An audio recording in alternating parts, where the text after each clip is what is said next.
መንፈሳዊ ውጊያ።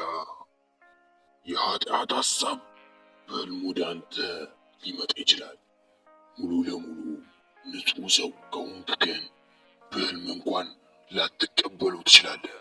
ይሁን እንጂ እዚህ ደረጃ ላይ ካልደረስክ ትቀበሏለህ።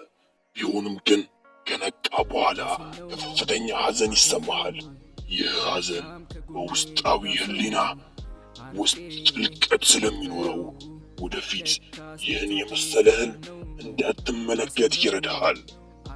ይህ በቀጥታ ባይሆንም ውስጣዊ ሕሊና ንጹሐን እስክታገኝ ድረስ ቀስ በቀስ ሊከናወን ይችላል። ልብ በል።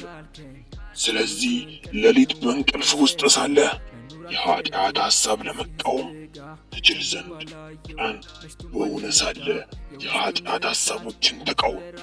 እንዲህ ያለውን መቋቋም በፍላጎትህ ውስጥ ጠልቆ ስለሚተከል ውስጣዊ ሕሊና ይለምደዋል። ከዚህ በኋላ በአንተ የተፈጠሩ ወይም ከዲያብሎስና ከሰው ከውጭ የመጡ ቢሆንም ሐሳቦችን መቆጣጠር ትችላለህ። ይህ ደግሞ ወፎች በራስህ በላይ እንዳይበሩ ልትከለክላቸው ባትችልም በፀጉር ላይ ጎጃቸውን እንዳይሰሩ ግን ልትከለክላቸው ትችላለህ የሚለውን አባባል ያስታውሰናል።